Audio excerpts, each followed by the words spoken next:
This is Audible. Penguin Random House Audio presents The Keeper, a novel, by Tana French, narrated by Roger Clark. For Andrea, the editor every writer dreams of whom every writer dreams. If these books are anywhere close to what they should be, it's because of you. 1. Cal gets the first whiff of trouble when he's in Noreen's shop on a Saturday afternoon buying eggs. The shop is, in fact, where Cal would expect to get wind of trouble, or of anything else underway in Ardnakelty townland, from pregnancy to potato blight. In spite of this, he more or less misses the hint altogether because Noreen is coming at him with so much other stuff. It's November. The townland lies still under rain, and has for weeks. What Cal's neighbor, Mart Lavin, calls a soft rain, one that doesn't fall but hangs in the air as a fine mizzle, coating you in a layer that only feels wet once you get indoors. The mountains, off on the horizon, are near invisible. Only a flick of outline here and there.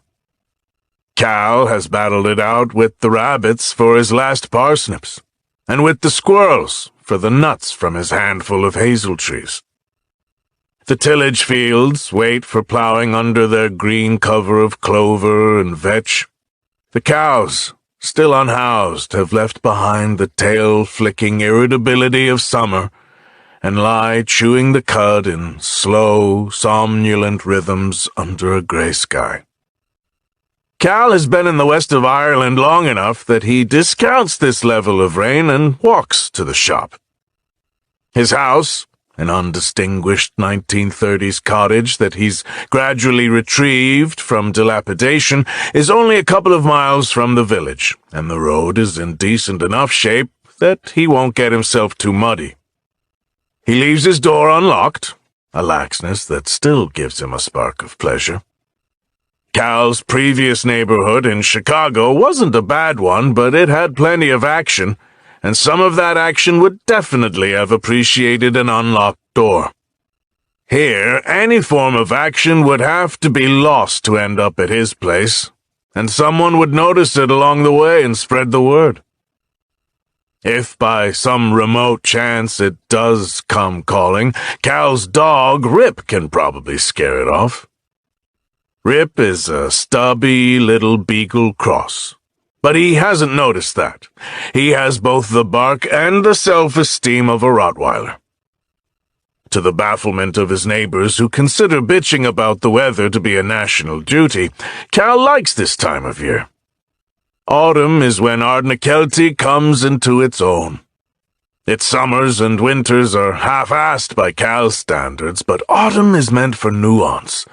And there, this place is expert, layering the air with the smells of earth and wet leaves, shading the land with every subtlety of green and gold, coding its weather hints in the slightest twist of breeze or shift of cloud. The last geese, straggling southward, send up their forlorn clamor. In the main street of the village, the colors of the little mismatched houses are muted. The air smells of turf smoke, and tentative piano notes weave through the rain from behind some lace curtain where a kid is practicing. When Cal pushes the shop door open, the ding of the bell is blurred by the damp air. The shop is small, warm, and bright, with bad country music playing cheerfully on a tinny little radio.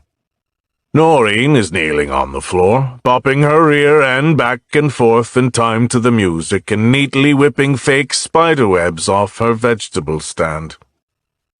"There's yourself," she says, through a mouthful of thumbtacks. "These cobwebs are like they're made of glue. They stick on everything. I'll be here all day. Next year I'm not bothering my arse. I'm just putting that witch in the window and that's me done." "Can I give you a hand?" Cal asks.